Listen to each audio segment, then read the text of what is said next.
When my husband demanded a divorce after 15 years, I quietly agreed and signed the papers. As he celebrated with his mistress at our favorite restaurant, I approached their table with a smile. "Congratulations on your freedom," I said, sliding an envelope across the table. His smirk vanished as he read the DNA test results, proving blood-red lipstick on crisp, white cotton. That's what ended my marriage. Not with a scream or a bang, but with the silent horror of discovery. As I stood frozen in our walk-in closet, William's dress shirt dangled from my trembling fingers. I remember the exact moment perfectly. Tuesday, 9 a.m. The twins were at school, Emma at her piano lesson. I had been gathering clothes for dry cleaning when I noticed William's gym bag tucked behind his rows of polished Oxford shoes. The zipper was partially open, revealing the crumpled shirt he'd supposedly worn to last night's emergency surgery. The stain wasn't medical. No surgeon wore that shade of crimson into an operating room. Before we continue with Jennifer's shocking discovery, I want to invite you to be part of our storytelling community. If tales of strength in the face of betrayal resonate with you, please hit subscribe. It's completely free and helps support more stories of women reclaiming their power. Now let's see how this seemingly perfect life begins to unravel. I stood there, heart pounding, as 15 years of marriage crystallized into this single damning piece of evidence. Dr. William Carter, respected cardiac surgeon, my husband, father of our 3 children, had another woman's lips on his clothes. The carefully constructed reality I'd been living in shattered around me like fine crystal on marble flooring. The irony wasn't lost on me. For years, William's colleagues had called us the perfect Carters. Him with his steady hands that saved lives daily, me with my unwavering support and dedication to our family. Our colonial-style home in Oak Heights, with its manicured lawn and white picket fence, might as well have been a movie set the American dream personified. "Jennifer makes it all possible," he'd declare at hospital fundraisers, his arm around my waist, champagne flute in hand. I couldn't do what I do without her. The other doctors' wives would smile politely, but I could see the envy in their eyes. We had it all: 3 beautiful children, financial security, and a partnership that had weathered the grueling years of medical school, residency, and William's rise to prominence, or so I thought. Looking back, I should have recognized the warning signs. William started working later, claiming the hospital was understaffed. Weekend golf with colleagues became more frequent. Our conversations grew shorter, more practical, scheduling the children's activities, discussing household needs, planning social obligations that would advance his career. When William was promoted to chief of cardiac surgery last spring, I organized a prize party with all his colleagues. He smiled and thanked me publicly, but later complained I'd embarrassed him in front of the hospital board. That night, he slept in the guest room, claiming exhaustion. "It's the pressure," I told my sister on the phone the next day. "The promotion comes with so much responsibility. Men in power often change," Jen warned. I dismissed her concern as cynicism from her own failed marriage. The physical distance grew too. William claimed fatigue from 18-hour surgeries when he turned away from my touch. I bought new lingerie, scheduled date nights, tried everything the women's magazines suggested to keep the spark alive. He participated half-heartedly, checking his phone throughout our carefully planned evenings. "Is everything okay between us?" I asked one night, after he barely touched his favorite meal. "Just tired, Jen. The Jenkins case is complicated." Then he'd retreat to his home office, door closed, voice a low murmur as he took calls late into the night. I believe in trust. I believe in privacy. I never considered checking his phone or email. That was for insecure women, paranoid women, not for Jennifer Carter, the perfect wife. Until our 15th anniversary approached. I planned to surprise William with a romantic weekend in Napa Valley, where we'd honeymooned. I needed to sync our calendars, and his phone was on the counter while he showered. One quick peek to ensure he was free that weekend, that's all I intended. The text notification appeared as I held his phone. "Dr. Rebecca Harrington last night was amazing. Can't wait to feel you inside me again. When are you leaving her?" My finger trembled as I opened the message thread. Hundreds of texts dating back 8 months, intimate photos, plans made while I was taking Emma to her recital or helping the twins with their science projects, cruel jokes at my expense. "William, she's planning some big anniversary surprise. Rebecca, poor thing. still thinks there's something to celebrate. I quietly replaced the phone, made his coffee as usual, kissed him goodbye as he left for the hospital. Then I vomited until there was nothing left but bitter bile. That night, after the children were asleep, I confronted him in our bedroom, the same room where we'd conceived our children, where we'd held each other through the miscarriages before turning to IVF, where he'd comforted me through my father's death. "Are you sleeping with Rebecca Harrington?" My voice was surprisingly steady.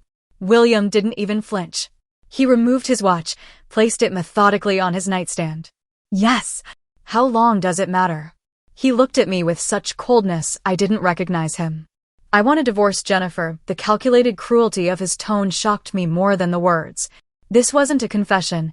This was an execution. "Why?" I whispered. "I've outgrown this life, outgrown us." He gestured around our bedroom as if it were a prison cell. "I've given 15 years to this marriage, to these children. I'm 45. If I'm going to start over, it needs to be now. Start over. We built this life together, William. Everything you are, everything I am." His laugh was bitter. "I save lives daily. What do you do, Jennifer?" "Bake cookies for school fundraisers, organize my sock drawer. I built this life despite the anchor of domesticity." His words struck like physical blows.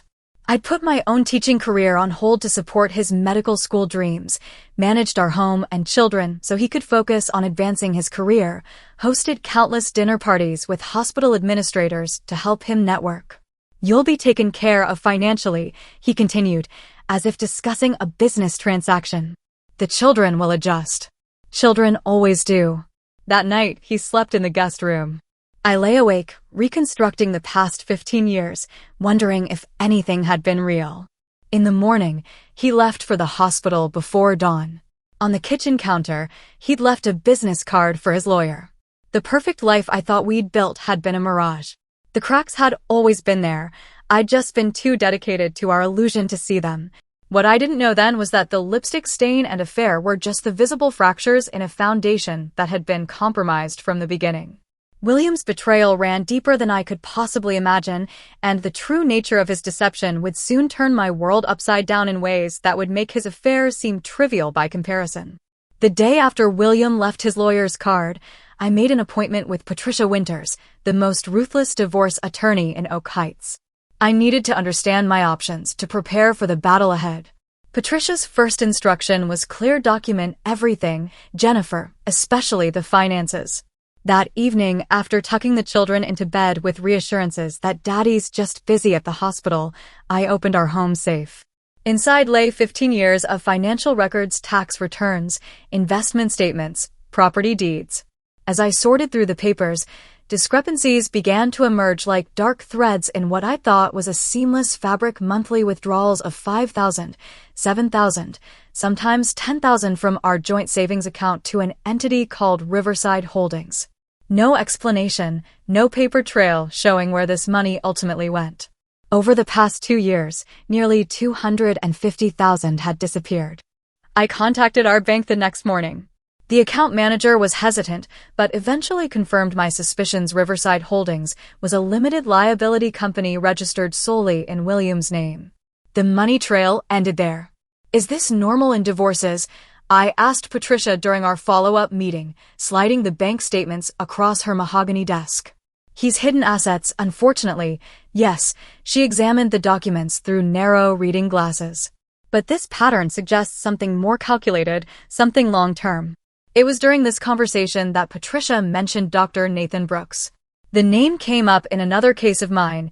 She explained: a former colleague of your husband's who left Ashford Medical Center 3 years ago under interesting circumstances. Might be worth the conversation. I remembered Dr. Brooks vaguely quiet, dedicated, always slightly uncomfortable at hospital functions.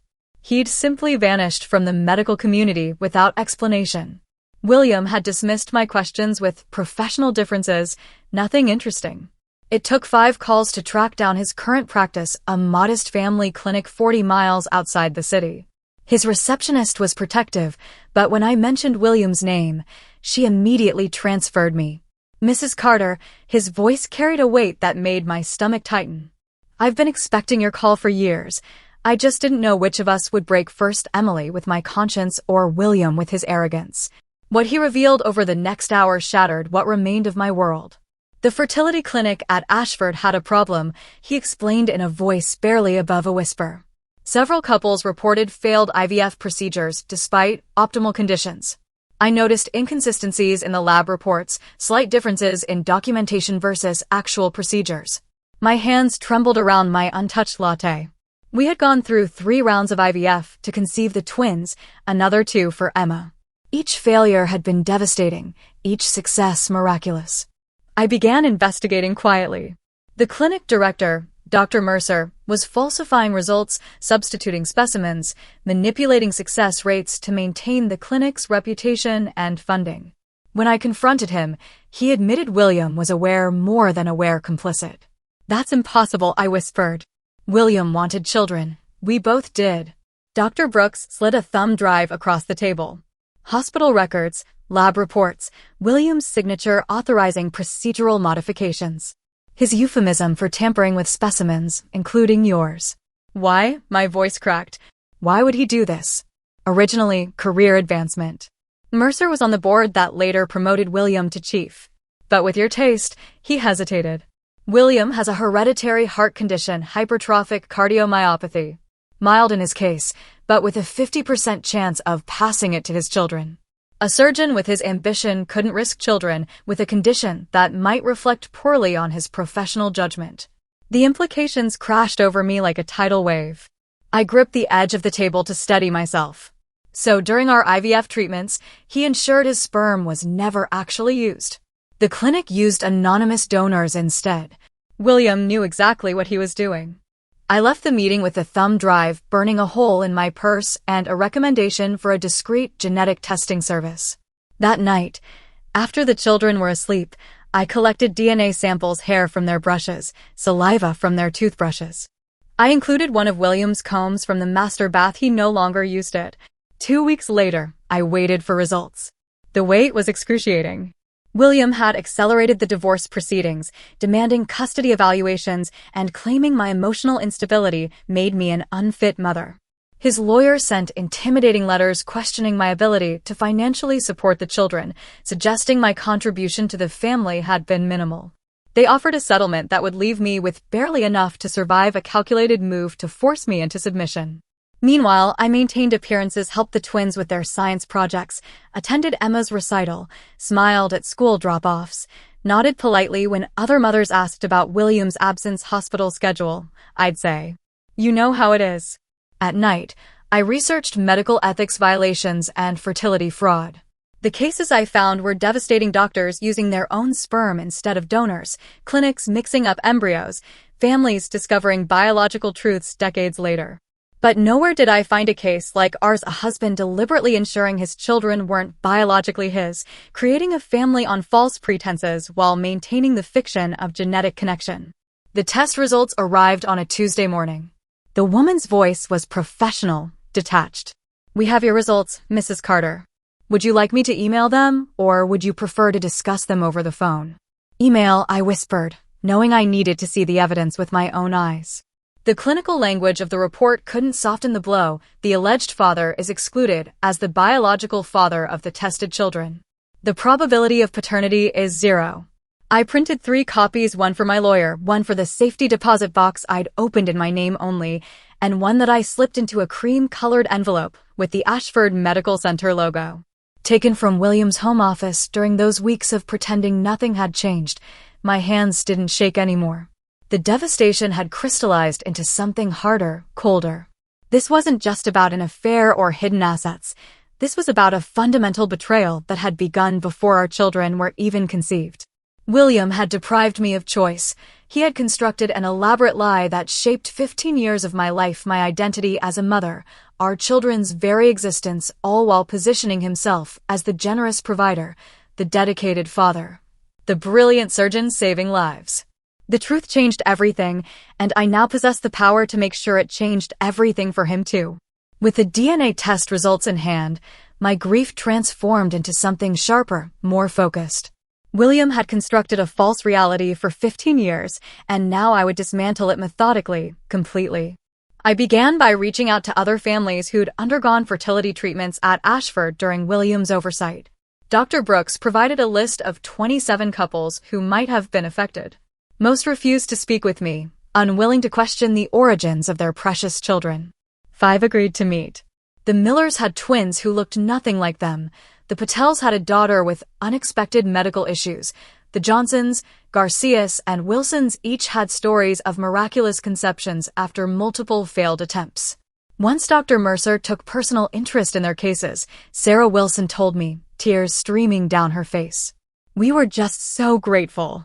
We never questioned the how. My search led me to Diane Fletcher, a former nurse who'd worked at the fertility clinic for 12 years. We met at her small apartment outside the city, where she lived surrounded by filing cabinets. I kept records of everything, she explained, her hands trembling slightly as she pulled out a leather-bound journal, patient names, procedural modifications, signatures authorizing changes. They thought I destroyed it all when I left. Why didn't you report them? I asked. Diane's smile was bitter. I did hospital administration, medical ethics board, even the police. Every time, the investigation disappeared. Your husband has powerful friends, Mrs. Carter. She showed me entries dating back 8 years, meticulous documentation of specimen substitutions, falsified consent forms, procedural irregularities. William's signature appeared repeatedly, authorizing protocol adjustments in cases with genetic concerns. And my case, I asked quietly. Diane turned to a page marked with my name and dates matching our IVF procedures. Special instructions from Dr. Carter himself, specimen replacement authorized due to quality concerns. No donor identification recorded. I photographed every page, every signature, every damning note. As I was leaving, Diane pressed a business card into my hand. Medical Ethics Investigation Unit. Ask for Agent Dawson. Tell him I sent you. Michael Dawson worked for a joint task force investigating healthcare fraud. He'd been building a case against Ashford for 18 months, but couldn't penetrate the wall of silence surrounding the fertility clinic. Your evidence could be the key, he explained during our first meeting. But we need more financial records showing kickbacks, recorded admissions of guilt, testimony from someone currently inside. I committed myself to gathering what he needed while maintaining the facade of a woman reluctantly accepting divorce. I smiled sadly at William during mediation sessions, agreed to temporary custody arrangements, pretended to consider his insulting financial settlement. You're being surprisingly amicable, Jennifer, William remarked after one particularly tense meeting with our lawyers. The children come first, I replied softly. I just want what's best for everyone. His confidence grew with each concession I appeared to make. He brought Rebecca to school functions, introduced her to our friends, even had her stay overnight. When the children visited his new downtown apartment, all while I quietly recorded conversations, photographed documents, and built my case. My investigation took an unexpected turn when I hired a private investigator to look into Rebecca's background. The report revealed something stunning. She wasn't just William's colleague and lover, she was Melina Harrington's daughter. Melina Harrington had been William's patient 5 years ago, a routine valve replacement that ended in tragedy when William allegedly made an error during the procedure. The hospital investigation cleared him of wrongdoing, concluding Melina had failed to disclose a medication that complicated her surgery. The truth buried in records Agent Dawson uncovered was that William had been operating on minimal sleep after a weekend with Rebecca in Chicago. His error was covered up, the records falsified. The family was paid off with Ashford funds. Melina's husband died a year later from stress-induced heart failure, leaving Rebecca alone. She changed her last name, erased connections to her past, and methodically worked her way into William's life, first as a colleague, then as his mistress. Her revenge had been years in the making, just like mine was now. I debated confronting her, perhaps even suggesting we work together, but decided against it. Rebecca's motivations were emotional and volatile. Mine needed to be calculated and precise. Over the next month, I gathered testimonies from former clinic employees, documented the money trail from Ashford to Riverside Holdings to offshore accounts, and secured sworn statements from patients whose treatments had been compromised. Agent Dawson built a legal case while I constructed something more personal, the complete dismantling of William Carter's carefully crafted image. I recorded William during one of our co-parenting discussions, subtly steering the conversation toward the fertility treatments. "The twins have your eyes," I mentioned casually. "Good genes," he replied, distracted by his phone. "Do you ever wonder if they inherited your heart condition?" His head snapped up. "Hypertrophic cardiomyopathy," Dr. Brooks mentioned it. William's face darkened. Brooks should keep his mouth shut about things that don't concern him. "Don't our children's health concerns concern him?" I pressed. "There's nothing to worry about," he dismissed. "I had them tested years ago, they're fine." "How could you test them without telling me?" I feigned ignorance. "I'm their father and a doctor," I made a medical decision. The recording captured every word: his acknowledgement of the condition, his admission of testing our children without my knowledge, his continued pretense of biological connection. It was the final piece Agent Dawson needed. The timing couldn't have been more perfect. The annual Ashford Medical Center Gala was approaching, the most prestigious event on the hospital's calendar. William had been selected to receive the Physician of the Year award for his groundbreaking contributions to cardiac surgery and unwavering ethical standards. The invitation arrived at our house, still addressed to both of us despite our pending divorce. William texted that he'd be taking Rebecca as his date, but I was welcome to attend if it wouldn't be too awkward. I replied with a perfect blend of wounded dignity and gracious acceptance. "I wouldn't miss it. You deserve this recognition." What William didn't know was that I had already met with the hospital board chairman, sharing select pieces of evidence. A special session had been scheduled immediately preceding the gala, a session where Agent Dawson would present the full case against William, Dr. Mercer, and the fertility clinic. As I prepared my gala dress, a sleek black gown that Rebecca had once mocked as "suburban mom tries sophistication," in a text to William, the first received notification that William and Rebecca would be celebrating at Vincenzo after the award ceremony. Our special restaurant, where he'd proposed 15 years ago. It was the perfect finishing touch to my carefully orchestrated revelation. The envelope with the DNA results was ready. The authorities were prepared. Every detail had been considered. For the first time in months, I felt a sense of calm certainty. William had spent 15 years constructing a lie. Tomorrow night, the truth would finally be told. The night of the Ashford Gala arrived with perfect dramatic timing, thunderstorms threatening, but holding off, the sky dark with potential. I entered the hotel ballroom alone, wearing the black dress William had always said made me look like I was trying too hard. My hair was swept up. Diamond earrings, a gift from a husband who no longer existed, caught the light as I moved through the crowd of medical elite. I spotted William immediately, holding court near the stage, arm possessively around Rebecca's waist. She wore crimson, the same shade as the lipstick that had started this cascade of revelations. Hospital board members clustered around them, laughing at his jokes, admiring his perfect companion, the picture of success. The secret board meeting had concluded just 30 minutes earlier. I'd watched from a side room as Agent Dawson presented the evidence: financial records, patient testimonies, Diane Fletcher's detailed documentation. The board members' expressions transformed from skepticism to shock to grim resolution. The hospital's legal counsel had immediately contacted the district attorney's office. William, of course, knew none of this, as he accepted congratulations for his upcoming award. He didn't know that police officers were positioned at every exit, waiting for the signal from Agent Dawson. He didn't know that his perfectly constructed life was minutes from implosion. I mingled quietly, accepting condolences for my failing marriage from colleagues' wives who'd always seen me as nothing more than an accessory to William's brilliance. "So brave of you to come tonight," whispered Margaret Reynolds, the chief of surgery's wife. Her sympathy was genuine even as her eyes tracked William and Rebecca. "I wouldn't miss seeing William receive the recognition he deserved," I replied with a smile that made her visibly uncomfortable. The award ceremony proceeded as planned. The hospital board chair, Dr. Helena Winters, decided that the public revelation would be more effective than a quiet arrest. William ascended the stage to thunderous applause, accepting the crystal trophy with practiced humility. "Medicine isn't just science," he intoned into the microphone. "It's a sacred trust between doctor and patient. Ethics must guide every decision, every procedure, every moment in the operating room." I watched Rebecca during his speech, the slight tension in her shoulders, the calculated adoration in her eyes. She was playing a role, just as I had for 15 years, but for very different reasons. Our gazes met briefly across the room, and something passed between us, a recognition of sorts, two women who knew the real William Carter. After the ceremony, they left for Vincenzo just as planned. I followed 20 minutes later, the cream and obscure in my clutch. The restaurant hadn't changed: white tablecloths, soft lighting, Italian opera playing softly in the background. The maitre d' recognized me immediately. "Mrs. Carter, how wonderful to see you again. Your husband mentioned you might join them."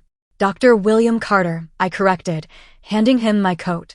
William was either supremely confident or setting the stage for some public humiliation. Either way, it played perfectly into my plan. They were seated at our old favorite table near the windows. William had ordered the 1982 Bordeaux we'd shared on our anniversary 5 years ago. The bottle between them cost more than a month of groceries for our children. William saw me first. His expression shifted from surprise to smugness, clearly assuming I'd come to make some desperate plea. Rebecca turned, her perfect features arranging themselves into a mask of polite concern. "Jennifer," William's voice carried that patronizing tone he'd perfected. "This is unexpected, isn't it?" I approached their table, calm and collected. "You told the maitre d' I might join you, a courtesy mention. I didn't think you'd actually come. Rebecca, perhaps I should give you two a moment." "Please stay," I replied, meeting her gaze directly. "After all, you've earned your place at this table. Rebecca, or should I call you Rebecca Harrington?" The color drained from her face. William's brow furrowed in confusion. "What are you talking about?" "Rebecca knows," I said quietly. "Rebecca, daughter of Melina Harrington, the patient whose death you covered up. William. The woman whose heart valve you replaced while exhausted from your weekend with her daughter in Chicago. Ironic, isn't it?" William turned to Rebecca, comprehension dawning. "Is this true?" Her silence was confirmation enough. I seized the momentary confusion to place the cream-colored envelope on the table. "Congratulations on your freedom," I said quietly. "I think you'll find this interesting." William's hand trembled slightly as he opened it, removing the DNA test results. I watched as his expression transformed confusion, then disbelief, then horror as understanding dawned. "This is impossible," he whispered. "You ensured your sperm was never used during our IVF treatments. You falsified medical records. You lied to me for 15 years about our children's very existence." Rebecca stared at the paper, then at William. "What is she talking about?" she demanded. "Nothing," William snapped, attempting to regain control. "Jennifer's fabricating stories because she can't accept our divorce." "Then you won't mind explaining this to the hospital board," I replied, gesturing toward the restaurant entrance where Dr. Winters and several board members now stood with Agent Dawson. "Or to the district attorney's office. Or to our children." William's face contorted with rage. "You vindictive." "Choose your next words carefully," Agent Dawson interrupted, approaching our table. "Dr. William Carter, I'm placing you under arrest for medical fraud, financial crimes, and ethical violations under the Medical Practice Act." The restaurant fell silent as Dawson recited Miranda rights. Rebecca sat frozen, her own revenge supplanted by something far more comprehensive than she'd planned. "You've been planning this," William hissed as an officer handcuffed him. "All those months of playing the aggrieved ex-wife." 15 years, William, I said quietly. "You had 15 years of living your life. I needed 3 months to expose it." As they led him away, Rebecca remained at the table, staring at her half-empty wine glass. "I didn't know about the children," she said quietly. "I believe you," I replied. "Your mother deserved justice too." In the weeks that followed, the story exploded across medical and mainstream news. William faced multiple felony charges. His medical license was suspended pending trial. The fertility clinic was shut down pending a complete investigation. Dozens of families came forward seeking answers about their children's genetic origins. The financial repercussions were immediate and comprehensive. William's hidden assets were frozen. The court appointed a forensic accountant who traced every dollar he diverted. My children's financial future was secured through a trust established with recovered funds. Dr. Brooks approached me after William's preliminary hearing. "Ashford is establishing an ethics review committee to oversee reproductive services. When they reopen, they've asked me to lead it." "Congratulations," I said sincerely. Actually, I suggested we co-chair it. Your perspective would be invaluable. For 15 years, I'd been Jennifer Carter, the surgeon's supportive wife. My identity had been subsumed by William's career, his needs, his image. Now, I was being asked to step forward as myself. 6 months after the gala, I sat across from Rebecca at a different restaurant. Our unlikely alliance had formed during the legal proceedings, two women manipulated by the same man for different reasons. Do you regret it? She asked. Exposing everything, the children will eventually learn the truth. I considered her question carefully. They'll learn that their origins aren't what we thought, but that doesn't change who they are or how much I love them. The foundation of their lives was built on lies. I chose truth, however difficult. That night, watching my children sleep in the home we'd kept despite William's attempts to force its sale, I felt something unexpected, not satisfaction or vindication, but liberation. The perfect family illusion had shattered, but in its place was something authentic. I was no longer living someone else's carefully constructed lie. For the first time in 15 years, I was authoring my own story, messy, complicated, and absolutely mine.